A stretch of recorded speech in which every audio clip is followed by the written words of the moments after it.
Bonjour à tous. Quel privilège de venir partager avec vous la bonne nouvelle de la parole de Dieu. Alors, ça me fait plaisir de venir d'être parmi vous ce matin.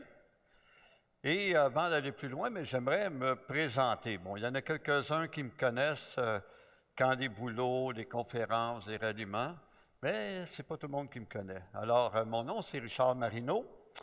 Je suis marié avec ma belle épouse Lucie, qui est là. Lève-toi, mon amour, que tout le monde puisse te voir. Alors, et nous avons une belle grande fille, Sarah, que certains connaissent ici là, dans la salle, qui vient de se marier, qui s'est mariée au mois de février cette année. Nous sommes membres de l'Église Emmanuel à Pierrefonds qui vous envoie ses plus sincères salutations. Et je crois que vous connaissez aussi François Picard, oui, qui est venu plusieurs fois là, dans les dernières années pour vous soutenir aussi. Donc, vous avez ces salutations également. J'ai une question pour vous. J'aime ça poser des questions. Vous pouvez répondre dans votre cœur, dans votre tête, mais si vous voulez répondre à haute voix, il n'y a pas de problème. Je ne sais pas si ici ça arrive, mais à Montréal, ça arrive que des feux de circulation ne fonctionnent pas. Je ne sais pas si ça arrive ici. À Drummond, il y en a peut-être moins, mais il y en a quelques-uns. Mais qu'est-ce qui arrive quand les feux de circulation ne fonctionnent pas? Est-ce que les feux de circulation sont tous de la même couleur, de la même forme? Ils sont tous différents. Ils ont tous leur utilité.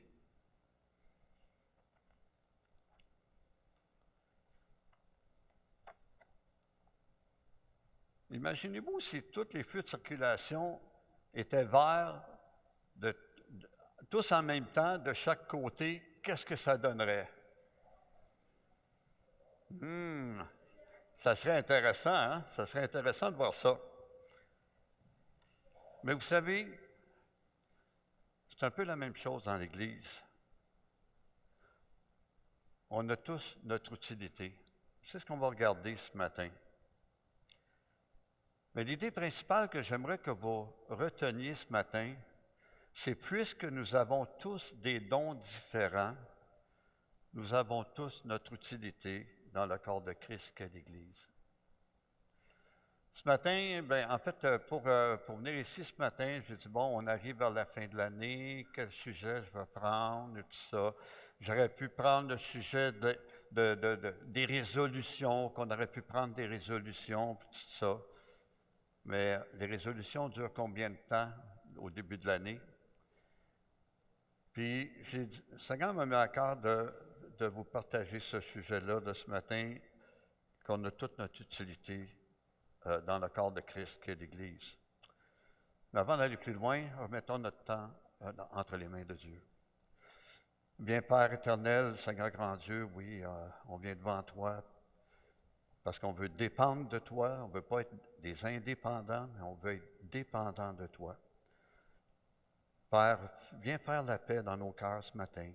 Enlève toute préoccupation de notre esprit et que notre cœur, notre esprit puisse être tout entier concentré sur ce que tu as à nous dire. Aide-nous à comprendre et à mettre en pratique ce que tu veux nous enseigner ce matin. Parce que c'est ta parole, c'est toi qui veux parler à nos cœurs. Et c'est au nom de ton Fils Jésus qu'on te prie pour ta gloire. Amen.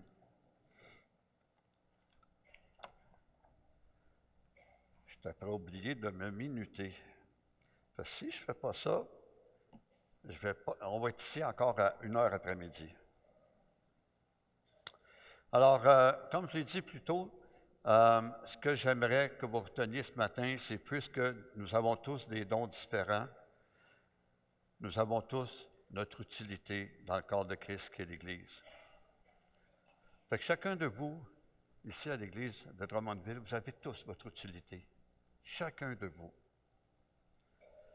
J'aimerais qu'on tourne ensemble dans la bonne parole de Dieu, dans la première épître de Paul aux Corinthiens, donc dans 1 Corinthiens, au chapitre 12, 1 Corinthiens 12, les versets 12 à 31.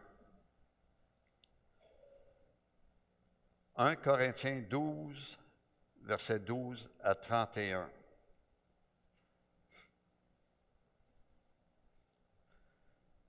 Verset 12. Le corps forme un tout, mais a pourtant plusieurs organes. Et tous les organes du corps, malgré leur grand nombre, ne forment qu'un seul corps. Il en va de même pour Christ, pour le corps de Christ. En effet, que nous soyons juifs ou grecs, esclaves ou libres, nous avons tous été baptisés dans un seul esprit pour former un seul corps, et nous avons tous bu à un seul esprit. Ainsi, le corps n'est pas formé d'un seul organe, mais de plusieurs. Si le pied disait « Puisque je ne suis pas une main, je n'appartiens pas au corps », ne ferait-il pas partie du corps pour autant? Et si l'oreille disait « Puisque je ne suis pas un œil, je n'appartiens pas au corps », ne ferait-elle pas partie du corps pour autant? Si tout le corps était un œil, où serait l'ouïe? S'il était tout entier l'ouïe, où serait l'odorat? En fait, Dieu a placé chacun des organes dans le corps comme il l'a voulu. S'ils étaient tous un seul organe, où serait le corps? Il y a donc plusieurs organes, mais un seul corps. L'œil ne peut pas dire à la main « Je n'ai pas besoin de toi », ni la tête dire aux pieds « Je n'ai pas besoin de vous ». Bien plus, les parties du corps qui paraissent être les plus faibles sont nécessaires. Et celles que nous estimons être le moins honorables du corps, nous les entourons d'un plus grand honneur. Ainsi, nos organes les moins décents sont traités avec plus d'égard. Tandis que ceux qui sont décents n'en ont pas besoin. Dieu a disposé le corps de manière à donner plus d'honneur à ce qui en manquait, afin qu'il n'y ait pas de division dans le corps, mais que tous les membres prennent également soin les uns des autres. Si un membre souffre, tous les membres du corps souffrent avec lui. Si un membre est honoré, tous les membres se réjouissent avec lui. Vous êtes le corps de Christ. Vous êtes ses membres, chacun pour sa part. Dieu a établi dans l'Église, premièrement, des apôtres, deuxièmement, des prophètes, troisièmement, des enseignants. Ensuite viennent les miracles, puis les dons de guérison, les aptitudes à secourir, à diriger, à parler diverses langues. Tous sont-ils apôtres? Tous sont-ils prophètes? Tous sont-ils enseignants? Tous font-ils des miracles? Tous ont-ils des dons de guérison? Tous parlent-ils en langue? Tous interprètent-ils? Aspirez aux dons des meilleurs. Je vais encore vous montrer la voie par excellence. Je vois que c'est un passage quand même qui est assez long, mais qui était important de le lire dans son intégralité. Donc, dans ce passage que j'aimerais mettre l'emphase dessus, comme je dis, puisque nous avons tous des dons différents, nous avons tous notre utilité dans le corps de Christ, qui est l'Église. Et j'aimerais qu'on regarde les 3 points suivants dans ce passage. Premier point que j'aimerais qu'on regarde, c'est le manque d'unité crée des problèmes. On va regarder ça à travers les versets 15 à 17, versets 21 et 25. Le deuxième point que j'aimerais qu'on regarde aussi, c'est Dieu est au contrôle. Les versets 18, 24 et 28. Et le troisième point, c'est que nous sommes tous utiles dans un seul corps. Dans les versets 12 à 14, 19, 20, 22 à 31. Le premier point, le manque d'unité crée des problèmes. On va regarder premièrement le contexte, parce que c'est intéressant de toujours mettre le texte dans son contexte. C'est quoi le problème de l'Église de Corinthe? Parce que c'est Paul qui écrit à l'Église de Corinthe. Si on tourne au verset 10 du chapitre 1 de 1 Corinthiens, on voit déjà c'est quoi le problème à l'Église de Corinthe. Qu'il n'y ait pas de division parmi vous. Donc, déjà le problème est adressé. Si Paul dit qu'il n'y ait pas de division parmi vous, c'est que notez qu'il y avait des divisions. Dans la version Louis II, le titre du chapitre 3 mentionne aussi le problème. Le titre du chapitre 3, c'est « Division dans l'Église de Corinthe ». Donc, il y avait des divisions. C'était un problème général dans l'Église. Mais c'est quoi les causes de cette division-là? Parce qu'il y a des causes là-dedans. Et je vais faire un survol rapide des chapitres 3 à 11 pour qu'on regarde un peu c'était quoi les sujets des divisions. Le chapitre 3, verset 3 dit qu'il y avait de la jalousie et des disputes. Verset 4 du chapitre 3, il y avait des comparaisons. Je suis de Paul et moi d'Apollos, donc encore des comparaisons là. Pourtant, Paul et Apollos sont des serviteurs par lesquels les Corinthiens ont cru, que le verset 5 nous mentionne du chapitre 3. Toujours dans le chapitre 3, les versets 18 à 20, l'orgueil de se penser sage. Hein? L'orgueil, se penser sage, se penser au-dessus. Le chapitre 4, versets 6, 18, 19, l'orgueil encore qui revient. Chapitre 5, verset 1, il y avait l'impudicité. Il était pire que les païens que c'est indiqué dans la parole. Verset 2, l'orgueil qui revient encore une fois. Verset 11 du chapitre 5, toujours. Ils prennent part avec les gens se nommant frères, mais qui sont impudiques, cupides, idolâtres, outrageux, ivrognes, ravisseurs. Chapitre 6, versets 6 et 7. Ils font des procès les uns avec les autres. Verset 8. Ils commettent l'injustice et dépouillent les frères.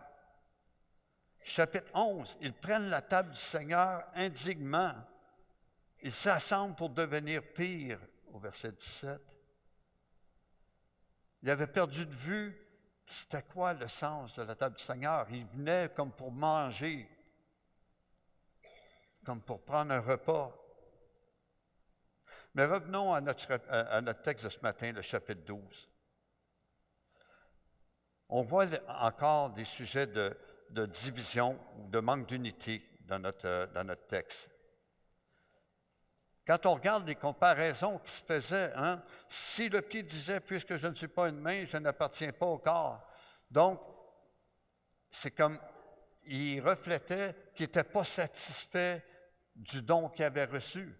Il voulait comparer ou qu'il n'avait pas besoin de l'autre membre du corps. Moi, je suis suffisant.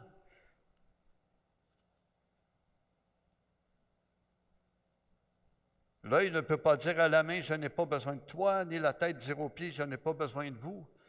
Ça revient. Des comparaisons au niveau des dons. Pas satisfait du don qu'on a reçu. On voudrait avoir le don de l'autre. Ou on pense que notre don est supérieur à l'autre, on n'a pas besoin de toi. Les comparaisons entre eux provoquent des disputes, des divisions, un manque d'unité.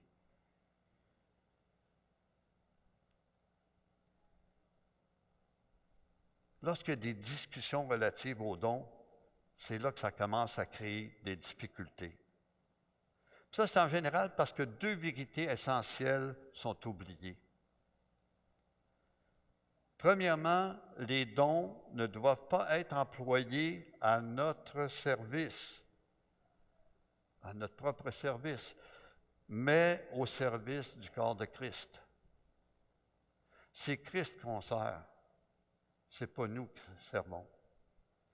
Quand on regarde Christ, quand il est venu sur la terre, est-ce qu'il est venu pour être servi?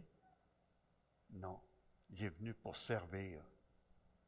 Et comment est-ce qu'il a fait? Il l'a démontré. Il ne l'a pas seulement dit, mais il l'a démontré, par exemple, lui-même.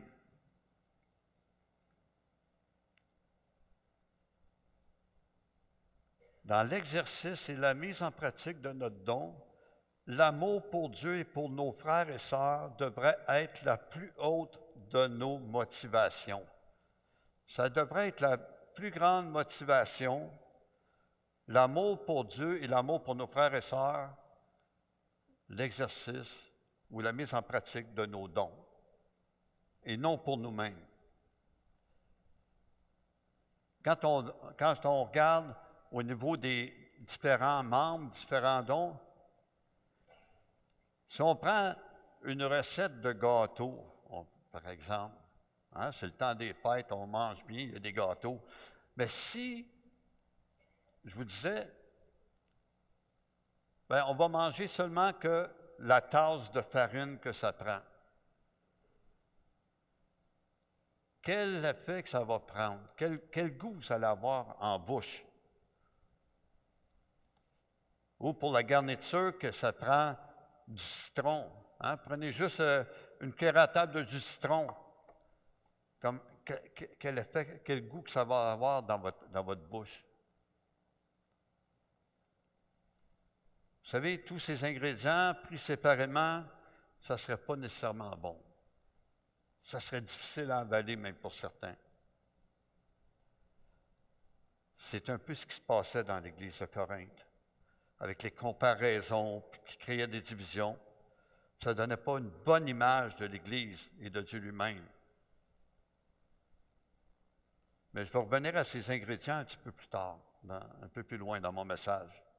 Mais rappelons-nous que puisque nous avons tous des dons différents, nous avons tous notre utilité dans le corps de Christ qu'est l'Église.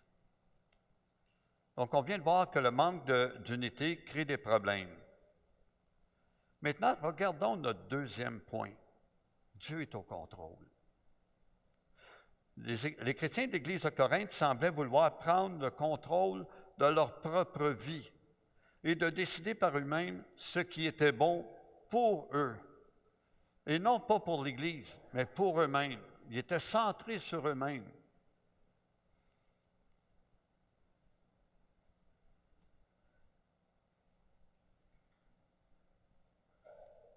Vous savez, si vous étiez dans un avion, puis qu'à un moment donné, il y a de la turbulence, puis tout ça dans un avion, puis que là, vous n'étiez pas satisfait de la façon de piloter du pilote, puis que vous vouliez prendre sa place. Mais vous n'avez aucune formation pour ça. Vous n'avez aucune aptitude.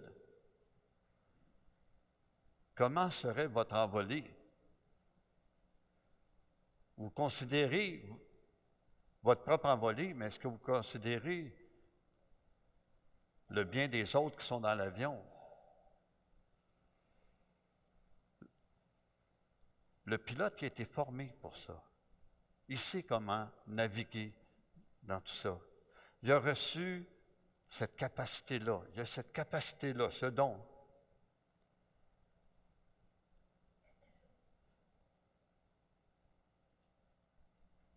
Dieu sait qu'on a besoin de dons différents pour l'unité dans l'Église. Si on revient à notre texte, le verset 18 du chapitre 12, « Maintenant, Dieu a placé chacun des membres dans le corps de Christ comme il l'a voulu. » Dieu a placé chacun des membres dans le corps de Christ comme il l'a voulu. C'est la volonté de Dieu que vous soyez ici ce matin. Chacun pour votre part, vous avez chacun votre responsabilité ici. Dieu place chacun dans l'Église dans une fonction qui correspond au don qu'il lui a donné. Vous avez tous reçu un don, mais Dieu veut que vous le mettiez à son service et au service des autres dans l'Église. On doit exercer l'humilité dans l'exercice de notre don. Parce que c'est Dieu qui place les chrétiens puis qui distribue les dons comme il veut. Ce n'est pas à nous à décider. C'est Dieu qui décide. C'est Dieu qui est au contrôle.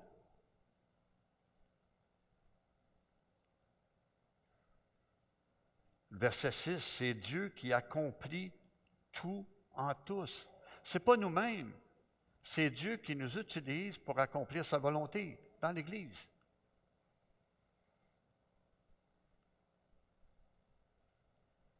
Si aucun chrétien ne consulte Dieu pour savoir comment mettre son don à son service, et si personne n'est à l'écoute de son esprit, chacun va agir à sa manière, et là débutent les problèmes.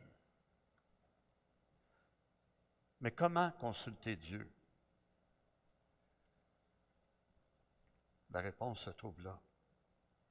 La réponse se trouve là. Mon frère, ma sœur, le matin quand tu te lèves, c'est quoi ta première pensée? Mon agenda, mon horaire, les plats préparés, la visite chez un, la visite chez l'autre? Ou bien c'est, Père, qu'est-ce que tu veux pour moi aujourd'hui? Qu'est-ce que tu veux pour moi? Est-ce qu'on se nourrit premièrement de la parole de Dieu? Est-ce qu'on réalise que c'est Dieu qui nous parle à travers sa parole? On dit que c'est la Bible, oui, mais c'est aussi la parole de Dieu. Ce n'est pas juste un livre qu'on lit, mais c'est Dieu qui nous parle à travers sa parole. Donc, si on veut avoir des instructions pour nos dons, pour comment utiliser nos dons, allons vers le Père. Allons écouter ce qu'il a à nous dire. Allons vers sa parole. Parce que si on ne fait pas ça, mais là, on risque de se comparer, puis que là, ça va créer de la jalousie, des divisions, de la discorde dans l'Église. Si la différence n'était pas importante, si la différence des dons n'était pas importante, Dieu n'en parlerait pas dans sa parole. Si on regarde tout le chapitre 12, il en parle. Il en parle aussi dans le chapitre 14.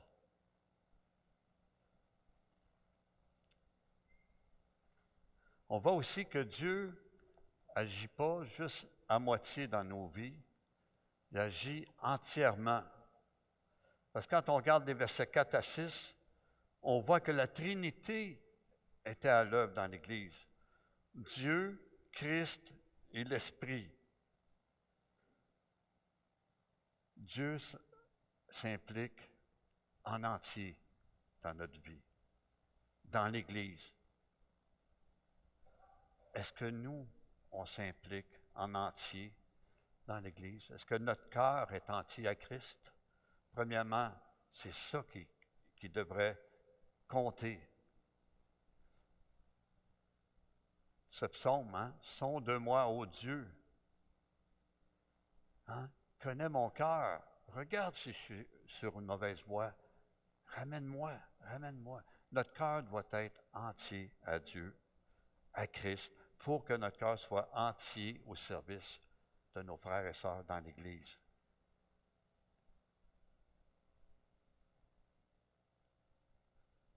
Dieu aime son Église.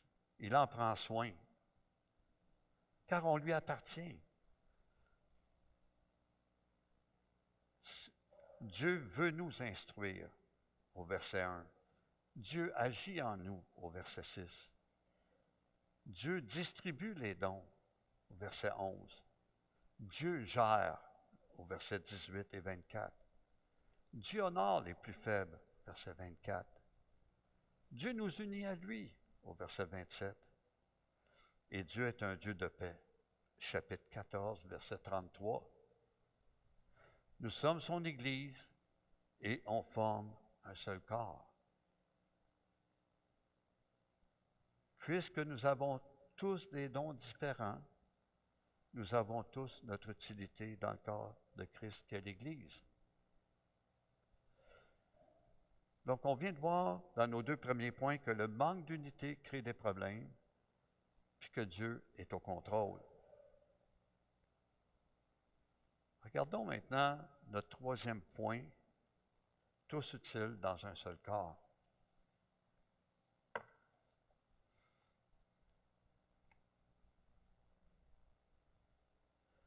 Si on regarde les versets 12 à 14 de notre passage, le corps forme un tout, mais a pourtant plusieurs organes.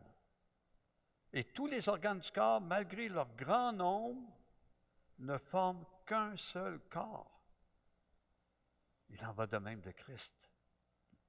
En effet, que nous soyons juifs ou grecs, esclaves ou libres, nous avons tous été baptisés dans un seul esprit pour former un seul corps, et nous avons tous bu à un seul esprit.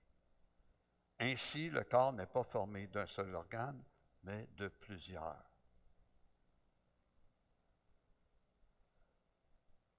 On voit dans ces trois versets que Paul fait la comparaison entre le corps physique de l'homme et celui de l'Église.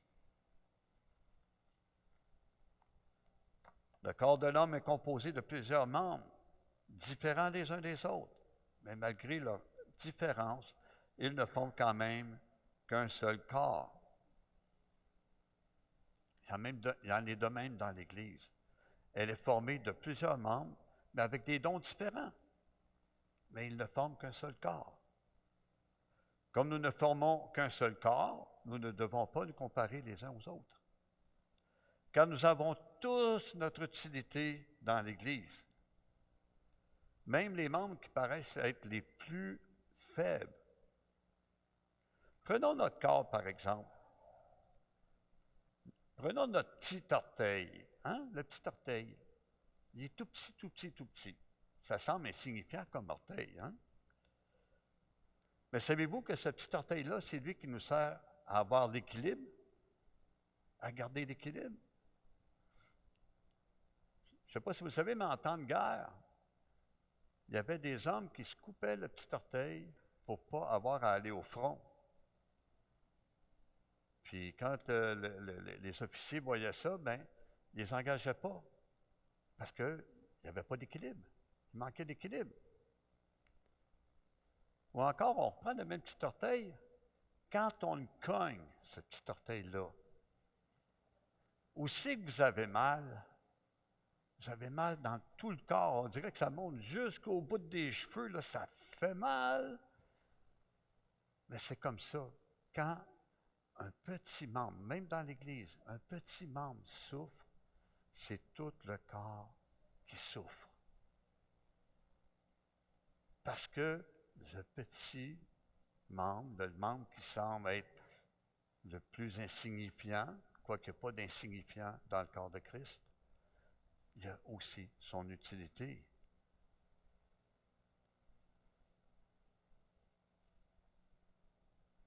Vous savez, la personne qui fait le ménage, la personne qui sort des vidanges, elle a autant son importance que la personne qui est en avant, qui fait la louange, ou celui qui prêche en avant. Celui qui fait l'accueil est important. Merci pour ton accueil, mon frère. Je me suis senti accueilli ce matin. L'importance. On est là à notre place, puis exercer notre ministère, notre don avec joie. Pas avec contrainte, mais avec joie.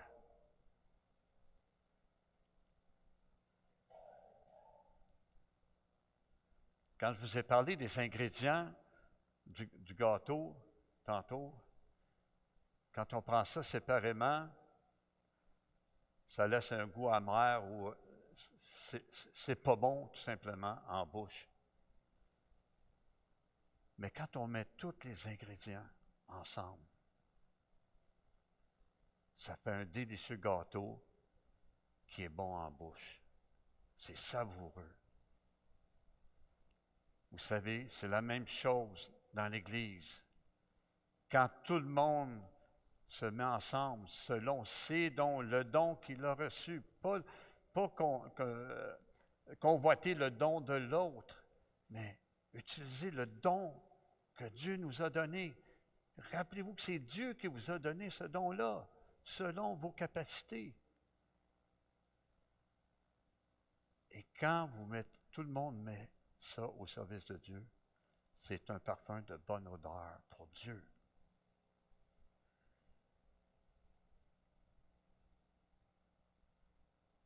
On ne doit pas faire de classe de personne.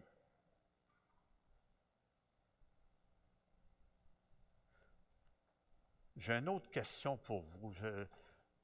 J'aime ça poser des questions. S'il ne faut pas faire de classe de dons de personnes dans l'Église, que veut dire le dernier verset de notre passage ce matin? Verset 31. Aspirez aux dons les meilleurs, et je vais encore vous montrer la voie par excellence. Aspirez aux dons les meilleurs. Qu'est-ce que ça veut dire? Est-ce que ça veut dire devenir pasteur? Est-ce que ça veut dire devenir ancien? Est-ce que ça veut dire devenir diacre? Directeur de louange? Est-ce que c'est d'être en avant? Est-ce que c'est ça? Aspirer aux dons les meilleurs? Non. La réponse est non. Ce que ça veut dire, c'est que les dons les meilleurs sont ceux qui profitent au corps de Christ. Paul l'a déjà clairement établi qu'il n'y avait pas de hiérarchie de dons. Il pousse les croyants à découvrir comment servir l'Église avec les capacités que Dieu leur a accordées. Les dons spirituels n'ont pas pour but notre avancement personnel. Ils nous ont été dispensés ou donnés pour nous permettre de servir Dieu et de contribuer à la progression du corps de Christ. C'est à ça que ça sert nos dons. Contribuer à la progression du corps de Christ et non à notre propre avancement. Chaque don doit être mis au service de Dieu, car ultimement, c'est Dieu que nous servons. Si on regarde dans Matthieu, chapitre 25, les versets 35 à 40, c'est Jésus qui parle ici, puis qui fait une illustration. Au verset 35, il dit « Car j'ai eu faim et vous m'avez donné à manger. J'ai eu soif et vous m'avez donné à boire. J'étais étranger et vous m'avez recueilli. J'étais nu et vous m'avez vêtu. J'étais malade et vous m'avez visité. J'étais en prison et vous êtes venus vers moi. » Les justes lui répondront « Seigneur, quand avons-nous vu avoir faim et t'avons-nous donné à manger? Ou avoir soif et t'avons-nous donné à boire? Quand avons-nous vu étranger et t'avons-nous recueilli? Ou nu et t'avons-nous vêtu? Quand avons-nous vu malade ou en prison et sommes-nous allés vers toi? » Et il leur répondra, « Je vous le dis en vérité, toutes les fois que vous avez fait ces choses à l'un de ces plus petits de mes frères, c'est à moi que vous les avez faites. » Mes frères, mes sœurs, mettez vos dons en pratique. Réalisez que c'est Dieu que vous servez. Vous êtes le corps de Christ. On forme une famille. Vous savez, j'avais l'habitude de prêcher dans une petite église en région où l'assemblée, c'était à peu près 12-15 personnes. C'est la famille de Dieu. Je m'en viens ici, ne veux pas dire que je n'étais pas stressé un petit peu. C'est bon d'avoir un petit stress parce que dans ce temps-là, ça m'aide à dépendre davantage sur Dieu. Mais je partageais avec mon épouse ce matin, mais c'est la famille de Dieu, c'est mes frères, mes sœurs. Puis c'est le fun parce que je vais apprendre à en connaître d'autres. C'est intéressant. Et ici, ce matin, je viens pour servir. Je ne viens pas ici pour me vanter puis être... non, je suis au service de Dieu. Là, on regarde Paul, qui était apôtre. Mais comment est-ce qu'il se présente souvent? Paul, serviteur de Jésus-Christ. Paul, serviteur. Serviteur. Je suis un serviteur. Vous êtes tous des serviteurs.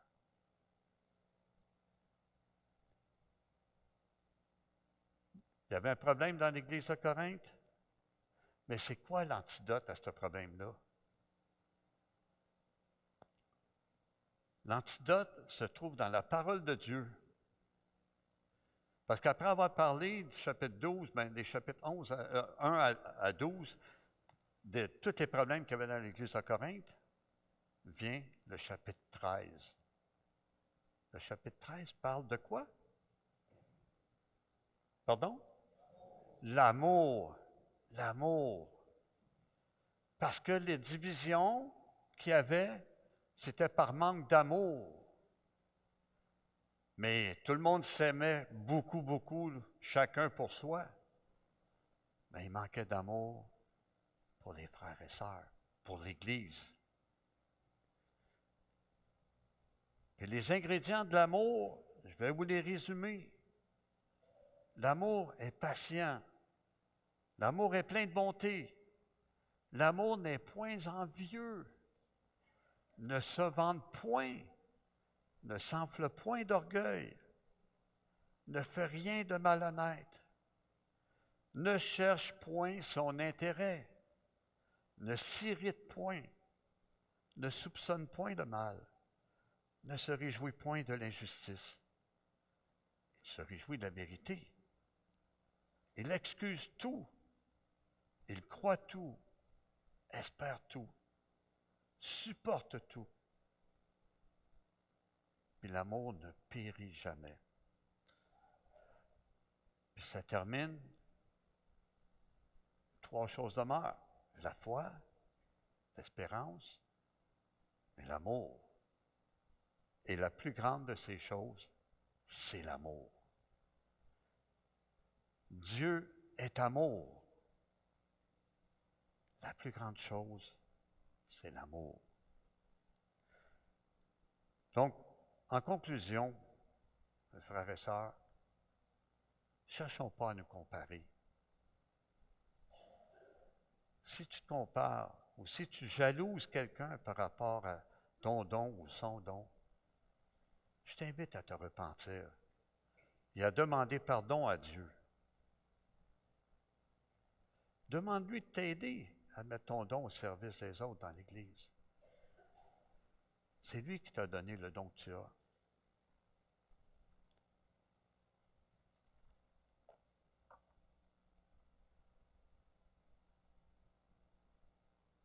Prends soin du plus faible.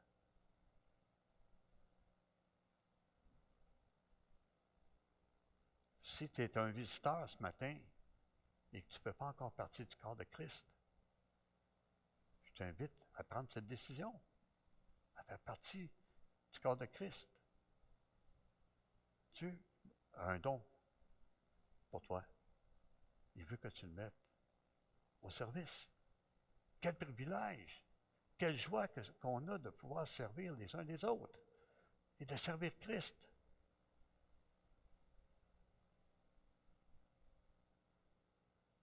Si tu es dans le corps de Christ, si tu fais partie du corps de Christ ce matin, est-ce que tu connais ton don? Est-ce que tu connais ton don? Si oui, comment exerces-tu ton don? Mais si tu ne connais pas ton don, comment peux-tu le découvrir?